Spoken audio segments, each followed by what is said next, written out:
Hi everyone, Brian from the channel Brian here. Suicide Squad is the worst comic book movie.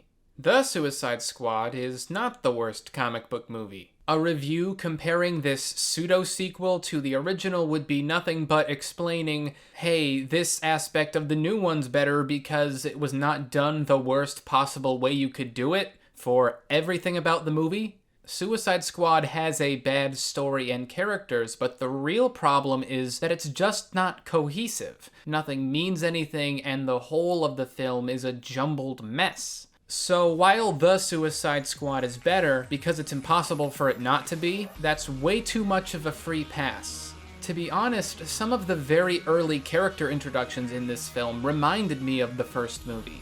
Not quite This Is Katana bad, but as far as blunt exposition goes, it came close, and I wasn't completely on board with some of the music choices early on either. But once it got going, The Suicide Squad is a healthy reminder of how self-contained and entertaining comic book movies can be if the guiding principles behind the storytelling are aligned with that purpose. Its goals are squarely in irreverence, entertainment, and functionality, hitting all three of those pretty squarely. And after Black Widow, this next part is really important. The action sequences all feel justified by the narrative, and there was clearly an interest in making them as visually interesting as the scenario would allow, which pays off extremely well. The same thing goes for the comedy. A mannered visual approach is often taken to make something funnier, even if the joke is not fundamentally visual. I didn't laugh at everything, and the trade-off with James Gunn's humor is he likes to draw out his jokes sometimes. So when his style lands, that's great, but when it doesn't, man am I wishing they'd just move on to the next thing for a long time. I'm gonna say the word Milton, and people who've seen the film will know what I mean. But returning to the action for a second, the Suicide Squad's full use of its R rating with gore and brutal violence is also such a boon for the movie. I don't think any sequence in this film is particularly new in concepts, but when King Shark rips a dude in half, I mean, come on. By not sugarcoating the level of violence, it also puts in perspective what could possibly happen to these characters we like. Not that gore is directly proportional to tension, but you have to find your tension and value somewhere else if you don't take advantage of that, which has been the norm for comic book movies in general. The cast of characters is wonderful. I thoroughly enjoyed each and every member of the squad. But that's only deceptively hard, seeing as James Gunn likes to do whatever the hell he wants. DC stans are really obsessed with picking apart the interpretations of characters and pretending they're more complex than they really are.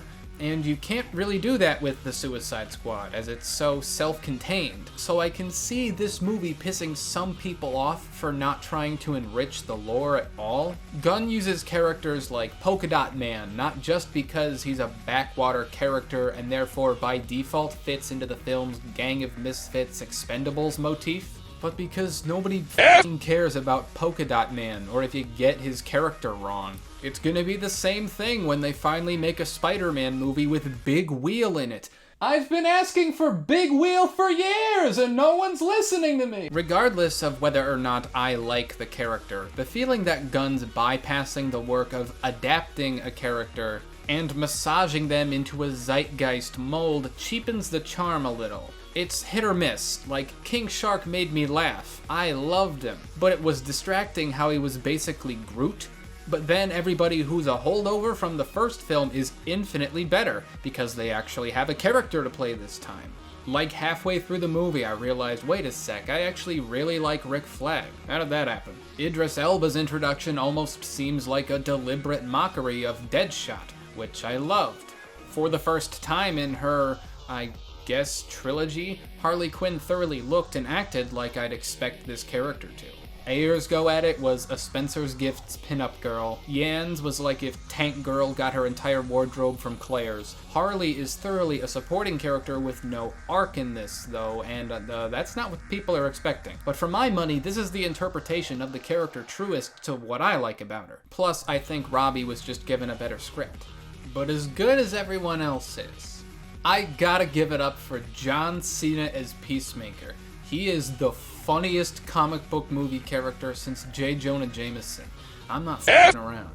This role takes advantage of every one of Cena's comedic strengths, showing what he can do if allowed to play to them, unlike F9 where he could be replaced with a buff lamp.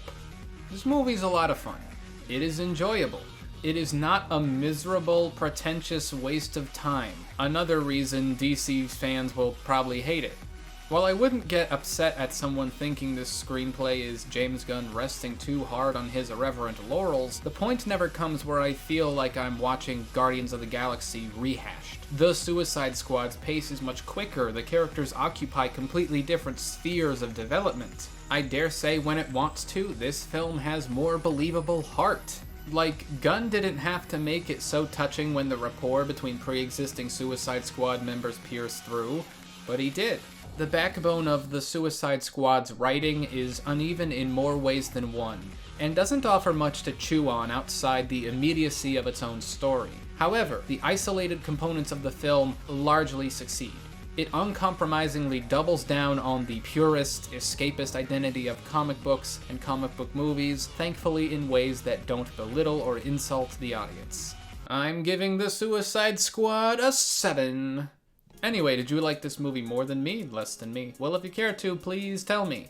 And anyways, if you like not only words, but the way I arrange and then say them, please consider giving this video a like, because it helps me with the algorithm. And maybe subscribing to me, Brian from the channel Brian. Thank you, and goodbye.